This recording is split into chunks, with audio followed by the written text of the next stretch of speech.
Hey everyone, welcome to Mountain Beast Mysteries. In today's video, I have a couple of Bigfoot encounters that I wanted to share with you guys that involve people in the military. The first one I wanted to talk about is about a ranger who was in training in Fort Lewis, Washington, and ended up finding tracks. And the second one is also in the Fort Lewis area, another training mission. It was a night patrol, and the person who was on point during the patrol actually runs into the Bigfoot creature. And it's close, it's like 10 feet away, and has a little bit of a scare. But these both happened in the Fort Lewis area in Washington. The first encounter happened back in 1982, and the second one happened in 97. But it's interesting because they're the exact same place. There's been many encounters in that area. I usually don't like to associate credibility with someone's occupation. You know, people like to say like, oh, they work for the government, or they're in law enforcement, or they're in the military, and that makes them more credible than somebody who works just a blue collar job, like a normal job, you know? Which there's people of various types in every occupation. There's good people, bad people, there's people who tell the truth, and there's liars.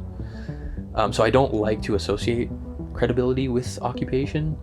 However, people who are in like the military, they do have really good observation skills, and you know, usually they know what they're looking at for the most part, I would think. But let's just have a listen to this experience that this Army Ranger had finding the tracks, and then we'll talk about it a bit and get into the next story. We called the facility Huckleberry Creek. This may not have been its actual name. Our cadre were rangers. I found a Huckleberry Creek in my atlas, in the northern part of Mount Rainier National Park. If I had a more detailed map, I could probably locate it, and possibly the actual location of the incident. The nearest town was Greenwater, and the nearest road was Route 410. While stationed at Fort Lewis, I received mountain training at the Huckleberry Creek facility. The final exercise was called the Alpine Scramble, a point A to point B land navigation problem with other problems to solve along the way. While on the exercise, my squad stopped at a stream to rest and eat. There was a sand and gravel bar going out into the stream. We noticed large imprints on the bar, and subsequently found several large footprints in the soft soil by the stream. They weren't very long, 14 inches, but very wide at about 7.5 inches. They were also pressed quite deeply into the soil, while we had to stomp really hard to make any sort of real imprint. There was about a 4 to 4.5 foot stride between the footprints. As we were on a tight schedule, we didn't spend a whole lot of time examining the prints, perhaps 10 minutes or so. As we made our way down the stream, we saw an occasional print or mark for a short ways, and then they stopped. Whether they went into the forest or into the stream, I don't know. I'm not a tracker, nor could I tell you how fresh the prints were. An interesting footnote is when we returned to our base camp and were doing an after-action debriefing, I spoke to our squad's instructor about this. Our squad leader objected strongly, but a few of the other members were interested. He strongly advised us to forget about it and to not mention anything, so we did. However, it did raise my interest in the matter, and I've been reading and researching Bigfoot since then.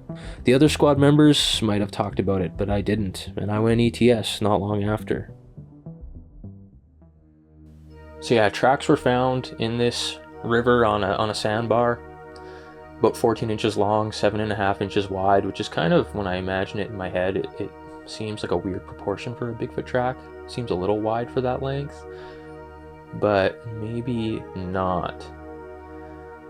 I mean, when you think of something really wide with a shorter length, you think of like a bear doing a double step. But there was a trackway, like there's multiple tracks, and every track when a bear's walking isn't a double step. So I feel like they'd be able to tell if it was a bear. Plus you're in the right area. The interesting thing though is how they told their superiors after what they had found. And some of them were interested, but some of them are like, yeah, just don't talk about it. Because there's been other experiences in this area. I'm sure they must have heard things, heard stories. Maybe there's some legends around the base of things that have been encountered or seen. You'd imagine there would be something like that, you know? Unless they are actually keeping it quiet, like, and nobody's talking about it. However, there are other reports of other people in the military doing training there and encountering things In 1997, there was a Marine who came face to face with a Bigfoot creature no more than 10 feet away, and he ended up opening fire on it with his weapon, which was full of blanks. So it didn't do anything but scare it off, but it's a very interesting encounter. Let's have a listen to this one. While serving in the Marine Corps, I was stationed at the Puget Sound Naval Shipyard on the USS Carl Vinson. We went to Fort Lewis, Washington to conduct some day and night patrols. I remember the exact day because we listened to the Mike Tyson fight on the radio earlier in the day while in the field where he bit off Holyfield's ear. While at Fort Lewis during a night patrol, we got off of the path where we were supposed to be on and ended up in some deep brush that was thick and hard to get through. I was the point man on the patrol and carrying a squad automatic weapon, which is a fully automatic machine gun, and it was loaded with blanks. While busting through the brush, I encountered something that was very big and shaped like you would think Bigfoot would be shaped, but only saw it in the dark with no lights except for the moon. This large thing and myself were within probably 10 feet of each other, and it scared us so badly that I opened fire on it with the saw and the blank rounds to run it off. It ran into the brush on two legs, taking huge steps each time, and busted through the brush like it was nothing and disappeared over the hill in seconds. Ever since this day, I've always known that it was a Bigfoot that I saw that day. This was in 1997 before computers and Google, so I had heard rumors afterwards that Washington was a hotspot for Bigfoot creatures. I never knew until now that there's more sightings of Bigfoot in that area than anywhere else in the US.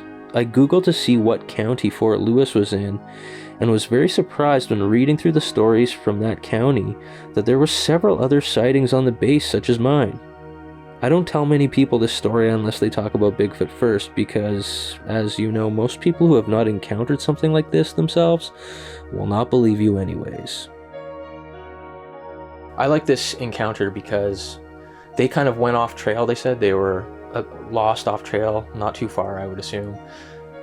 But when people are walking through the wilderness down a trail and, you know, they say they had a Bigfoot encounter, a lot of times what'll happen is they'll be walking down the trail and one of these Sasquatch creatures, these Bigfoot creatures, whatever you want to call them, will be off to the side of the trail, obscured by brush. You won't see them, but people will swear that as they're walking, they can hear something paralleling them in the woods. And when they stop, whatever it is beside them stops as well. So they'll start walking, and then off to the side, they'll hear some heavy footsteps. And then they'll stop, and those heavy footsteps will stop as well, and they get really creeped out. Well, this, you know, group of Marines went off trail a bit.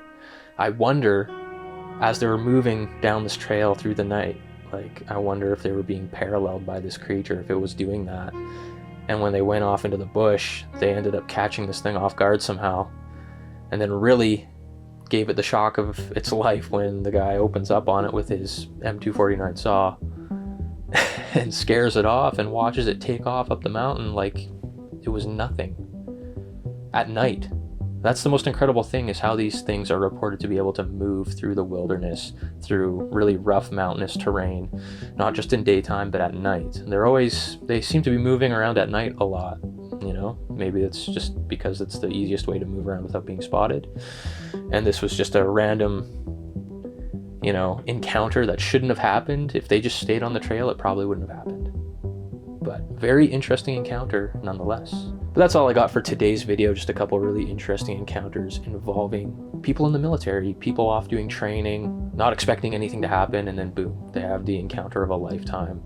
And their perception of what is possible in this reality changes. So thanks for watching. We'll see you next time on Mountain Beast Mysteries.